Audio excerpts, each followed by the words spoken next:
This is News Tonight. I'm Courtney Carew. And I'm Claudia Herbsman. In the recent midterm elections, Alaska, Oregon, and Washington, D.C. legalized marijuana, also known as that dank kush, and President Obama is considering decriminalizing it federally. The first necessary step we must take towards reaching our goals and creating a cohesive country is abolishing racial inequality and prioritizing what constitutes an individual as a criminal. During my time in office, I have concluded that the controversial topic of marijuana and its standing in the federal government is a substantial contributor to American concerns.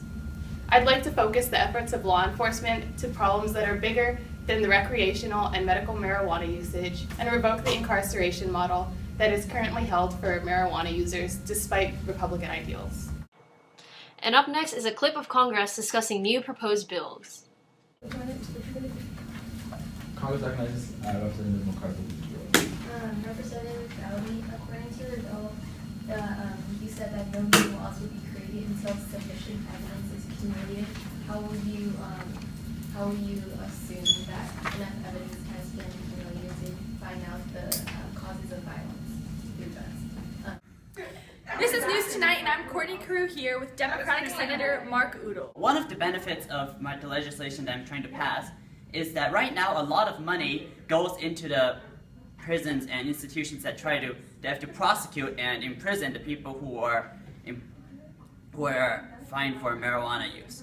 However, my bill will decriminalize this act, meaning that marijuana will no longer be considered a criminal act under minor circumstances. As a result, a lot of money will be taken away from this unnecessary locking up of potentially mostly innocent people and can be diverted to other more serious problems, say gun control, prostitution.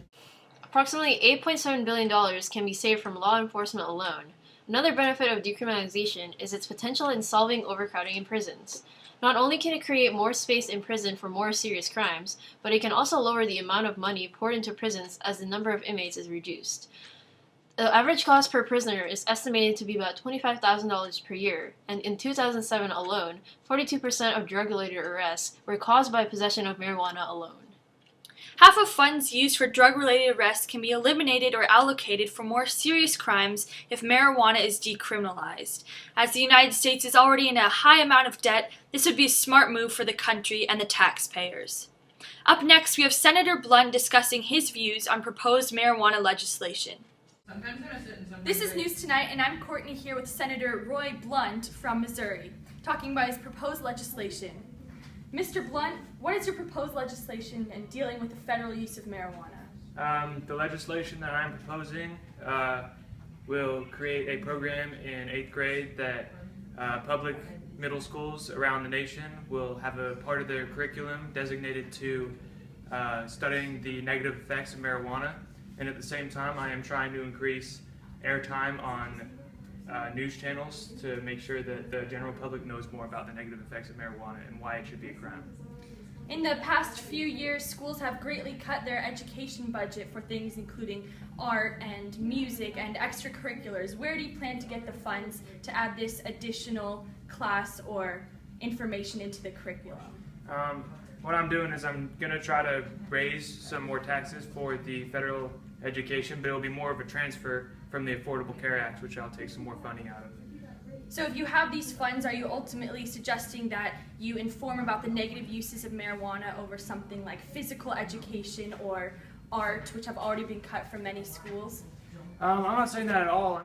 So you'll take money out of the Affordable Care Act to use for information about teaching students about marijuana, correct? Exactly, yes. Republican Senator Blunt suggests reducing further funding from schools which have already received drastic cuts in regards to arts, music, and physical education programs in order to fund an informational class on the dangers of marijuana. Despite there being zero reported overdoses or fatalities of marijuana usage, Senator Blunt still seems insistent on passing this bill. Furthermore, Senator Blunt stated that he will take money from universal health care, which will deprive low-income people of basic medical assistance. If America wants creative courses and necessary health checkups to be less accessible to children, then by all means pass this bill, Senator. I'm Courtney Carew. And I'm Claudia Herbsman, and this is News Tonight.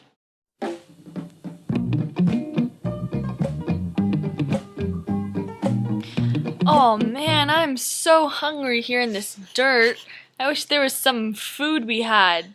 I know, if people would, put more of their waste in compost bins, we'd really be less hungry.